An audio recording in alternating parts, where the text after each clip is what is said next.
Good morning, everybody. Happy Monday to you on this August 4th, 2025. I got all your stories for your rush hour ride to work, or maybe you're going to school. I know school's starting either this week or the next few weeks for some of your kids out there. Get them back to learning. You want more free time to listen to the podcast. I get it. On today's episode, we've got Golden Bachelor Mel Owens. Yep, that's right. He didn't get fired, just stumbling his way up the ladder. We're going to share his remorse over his ageist comments that he made. And then we got Matt Rife buying a haunted house. Comedian Matt Rife. It's an interesting story. And then some juice, or maybe I should say some tea, regarding Blake Lively's deposition, as we're starting to learn some information about what went down last week. And then we'll get into Charlemagne the God and what our President of the United States has to say about him. Says he's got a low IQ, which will not win over Charlemagne's fan base. He's got a big one. And then Ted Cruz essentially admits to cheating. They admit to the plan to redistrict Texas to win more seats. It's absolutely insane, and we'll have that on the back end of the show. All these stories and more start right now on The Rush, and it is a time-old tradition. Maybe you're new to the channel, maybe you don't know this, but we have something we like to call the teacher wish list. We find all of our teachers in our community. We put together Amazon wish lists. I wish we didn't have to use Amazon, but that's the world we live in. And we help decorate their classrooms. And every episode for the next few weeks, I'll be discussing a different teacher. Shout out to Chantal from Nashville, North Carolina. She teaches kindergarten. I've got her wish list here. I mean, listen, folks, you can literally donate just a couple bucks to any of these teachers, and the gifts will be sent straight to them, and it helps them color up their classroom, welcome signs, candies, make their classroom the cool classroom to be in. Highlighters, squishy things, doodads, steeble boppers, tchotchkes, you name it, they got it. So anyway, we appreciate all of the help. We love our teachers and all the great work that they do. And again, I don't know how many years in a row we've done this, but a big shout out to our philanthropy chair, Denise. She puts together these lists, and I'll have a link to this on Dave Neal's community on Facebook. I'll have it in the Patreon. I'll have it in the description of this video, whether it's on podcast or YouTube form. If you want, you can click on every Amazon list that's already out there, and you can donate to all the teachers if you really want good karma out there. Help these teachers, help our kids become smart, right? Too many dum-dums out there. No offense. It's not because of our teachers. It's really social media's fault. Don't let your kid go on social media. Speaking of dumb, here's a dumb story. Golden Bachelor star Mel Owens regrets saying he would cut women over the age of 60. It's unfair. It's insensitive. Now listen, I don't know why he said what he said, but sometimes you say things to try to get a laugh or be provocative and you don't realize that's not a good thing to do. So he was on a podcast and he said, I don't want any women over 60. They come out of the limo, I'm sending them right back. No women that have hip problems or need wigs or, he's just really, and by the way, he's over 60. And again, look, a boy can dream. He wants nothing but young 42-year-olds. But either way, he said it's unfair and insensitive. And again, they would have fired him if they had time to, but time's a ticking. Many people will be boycotting this season. Many people just aren't watching the show anymore. He said those views and comments were a mistake by me. It's unfair. It's insensitive. I want to earn it back, he said in a recent Glamour interview. I have to earn it back every single moment that I'm on the show. And by the way, he just might not get that chance. People might just be done with him, Trust me when I say with Bachelor Nation, your first impression goes a long way. But at the same time, there's still plenty of people that watch that would have no idea, that aren't living online and whatnot. But we'll have to see how the ratings go. Yeah, he says he would cut any woman over the age of 60 and urge producers to avoid casting anyone with artificial hips or wigs. I hope he falls in love with a lady who has artificial hips and wigs. Can we get some justice for the wig community? Come on. All right. How about this story? Matt Rife, incredibly successful comedian, moves to Rhode Island, my home state, and now he's in the paranormal world. We actually had a paranormal story a few weeks ago. This is Matt Rife announcing he bought one of the most famous houses that has to do with the occult in our country. Have a listen. Hey guys, super random but incredible announcement. I have just bought the Ed and Lorraine Warren's home and occult museum with my very good friend Elton Castay.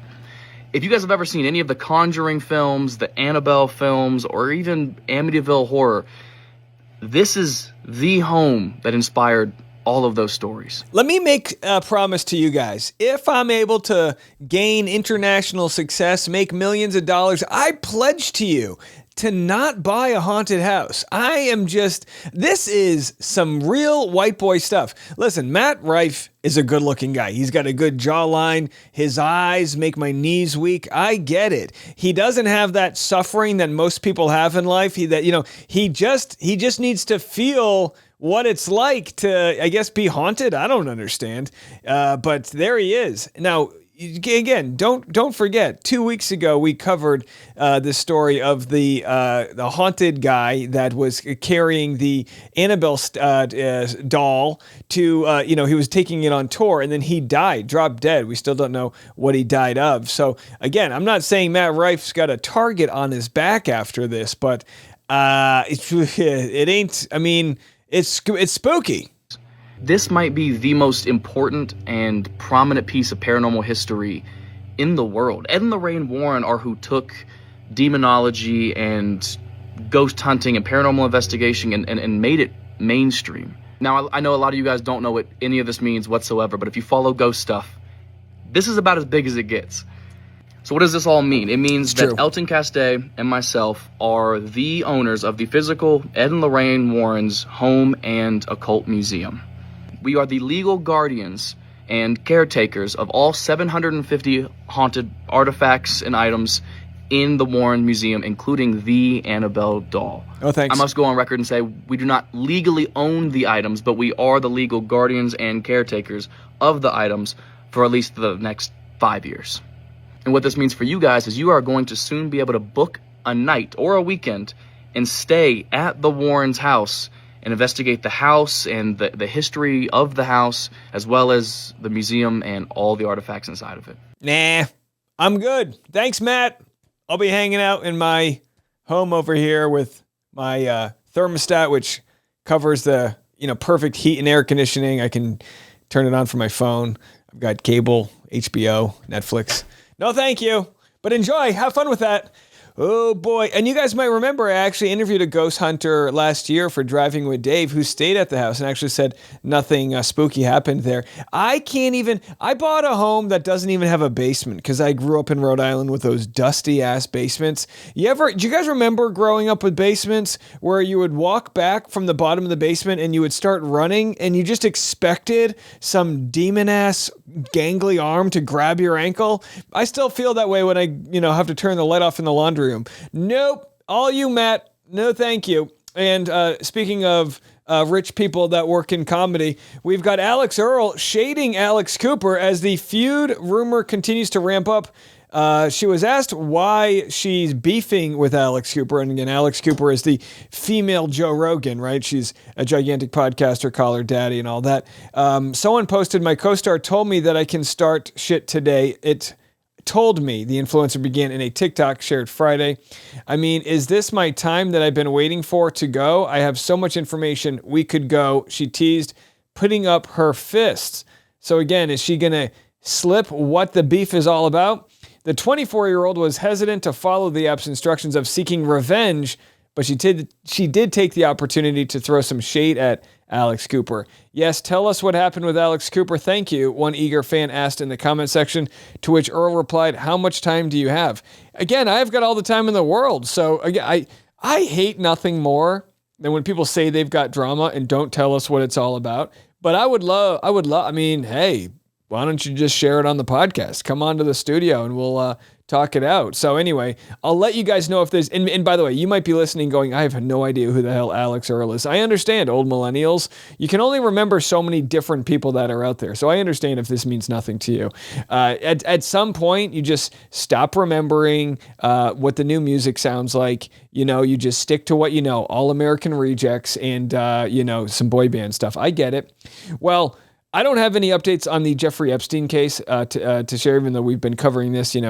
Congress basically ran away from D.C. because they don't want to vote on releasing Epstein files. But check this out. In this video that was shared from the New York Post, disgraced Theranos founder Elizabeth Holmes was spotted working out at the same cushy Texas prison camp where notorious sex trafficker Ghislaine Maxwell was just quietly transferred. Now, why was Ghislaine Maxwell transferred to a cushy prison? I'm not really sure, but to be quite honest, I mean, I'm not saying I would want to live in a prison, but it looks pretty nice. It looks like a high school, right? She's got some nice gray prison garb. She's weight training, and there she is. I mean, maybe that's the structure she needed. I wonder if, this will be the sort of communal activity that Laura Owens will have once she gets arrested for all of her felonies she's been charged with. All right, well, let's go into the Justin Baldoni talk. We don't have too much to share, but it is interesting. We have this Deadline article, billionaire-backed Justin Baldoni suing insurance companies for denied legal fees in Blake Lively battle. So he is now suing multiple insurance companies and again, this is the problem with insurance. I don't care whether it's health or movie insurance or defamation insurance. You pay for it when you need it. They'll tell you why they can't give it to you. Insurance companies suck. Either way, that's not the point of this story. The point of today is this letter that was written to the judge by Kevin Fritz. He's a partner at the law firm representing Justin Baldoni.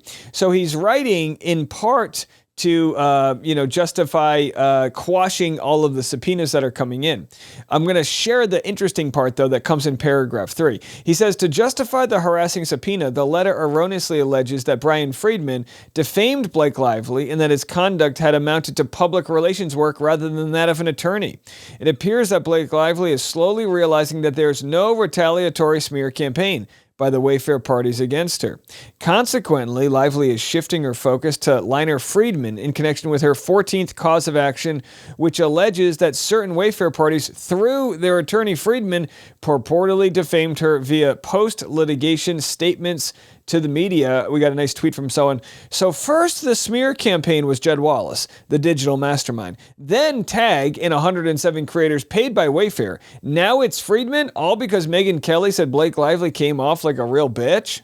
These people aren't just unhinged. They're rich, paranoid, and dangerous. By the way, can someone make me a t-shirt that says rich, paranoid, and dangerous? I feel like that would be good for your dating profile. Rich, paranoid, and dangerous. I'd hit that if I were single. Upon questioning by Friedman at a recent deposition. So this is where it gets interesting.